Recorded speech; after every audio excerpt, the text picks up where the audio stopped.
Hello guys, so a lot of you have noticed that I've been taking analog pictures lately, and I've got a lot of questions about it on like where to get them and how to use them and whether it's difficult and like how to get into the whole thing. So that's why I'm just going to talk about it a little bit today. And I'm here with my friend Kiara.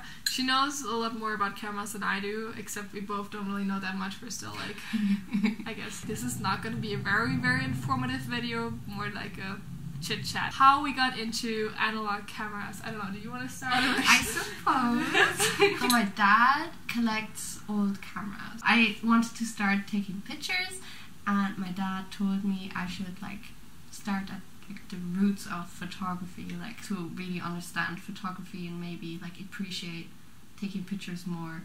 And then he gave me one of his old cameras, and I just started with the basics because it's very simple. Yeah, no, my dad is like the opposite, because he's like photographer as well, but Yeah. he's like, why would you take analog pictures? Like, technology is so advanced, like, Carolyn, what's the point? But like, when you first take a picture with an analog camera, it just feels really, really nice, and then you just don't want to go back to like normal cameras anymore, because it's just like a whole different feeling. I don't know how to describe it. So, where to get analog cameras? I think the most easy thing is to just ask your relatives. Ask your old neighbors, I don't know. But if you don't really have anyone living near you who has that, you can just try finding stuff online. There's like a lot on eBay and other websites like that.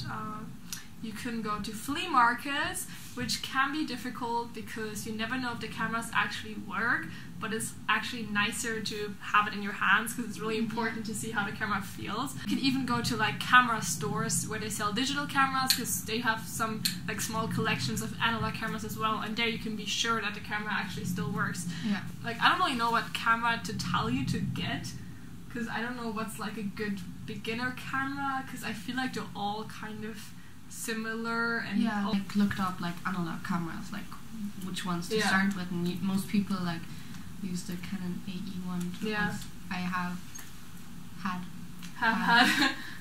I have like this Olympus camera that I got for my birthday. We bought it on eBay. It's a really nice camera. I love it. It's like perfect for me. I actually really like it. Yeah. And then I also have like this tiny camera that I bought on a flea market for €5, and it works perfectly fine.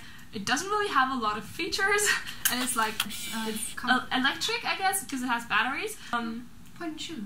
Point and shoot camera, exactly. What I like about this camera is it has a flashlight, so I usually just take it out at nighttime to take pictures. Use a flash with this one. I guess you can. They're like massive. How the cameras work is actually really, really simple. Like, they don't have that many settings compared to real digital cameras, where you can choose like all the different kind of creative modes and blah blah blah. And ISO and stuff, and you just. And this one is just super simple. When it comes to settings, you have to put the ISO on the number that's written on your film. Mine is 200, so I'm just going to put it on 200. Setting the ISO kind of shows the camera how sensitive your film is. Then you can choose the shutter speed, and mine goes from like 1 second to like 1,000th of a second. If your camera has like an auto setting, then it's going to choose the shutter speed by itself. What you really have to decide on is the aperture. Mine goes from like 1.4 to 16, and here the smaller the number, the bigger the hole in the camera opens and the more light can get in. So if you have it on a small number, you're going to have those really, really nice differences between like a sharp foreground and like an unsharp background or something like that. And if you put it on a higher number, it's going to be like equally sharp foreground and background. When it comes to auto and manual settings, it's really like different from every camera. So as you can see, it's really, really simple to set the camera. What I think is more difficult is actually putting in the film. Like, there's a lot that can go wrong, and you can fuck up a lot of pictures with that. I think the first film I used, I actually ripped it inside somehow, so like half of it was missing. Yeah, I don't know. Alright, for inserting the film, you open the back of your camera, put the film in there, and then lock it so it can't move around anymore. Pull a little bit on the lash of the film so that you can get it over to the other side and secure it in the little plastic thing there is. Now when you go winding your film, you see it's gonna turn. Make sure the film is really stuck in there so this doesn't happen. But yeah, if you do it correctly, it should roll up around the plastic thing. You can wind it again to make sure it's not gonna fall out again, and then close the back of your camera. When you finish, please don't open the back of your camera anymore. But it actually happened to me accidentally, and not all of my film was ruined, not at all. It really depends on how long it's open, how much light there is in your room, and maybe you're lucky and it's only like 3 pictures that go bad. You can't really know. On my camera it shows a little golden S now, and what you have to do is wind the camera over and over again until it shows like a little 1 or something, which just signifies that all the exposed film is gone now and you get like a fresh unexposed film frame. If your film is finished and you want to take it out, you're gonna have to find a little thing to loosen the film so that you can actually rewind it. And if you've done it, you can just keep spinning and spinning and spinning and spinning, and listen carefully because you're going to be able to hear when the film is finished rolling up. But yeah, if you don't know how it works, like maybe find someone to help you, or watch other YouTube tutorials and know better how to do it. Yeah, because every camera is different. They all have a different system. Yeah. Is there something I'm like, no, I don't know. I don't remember how much this camera cost because I got it as a present for my birthday, but I think it must have been like over 100, 150 maybe. Maximum 200, I think. That's kind of like the price range for analog cameras, I think.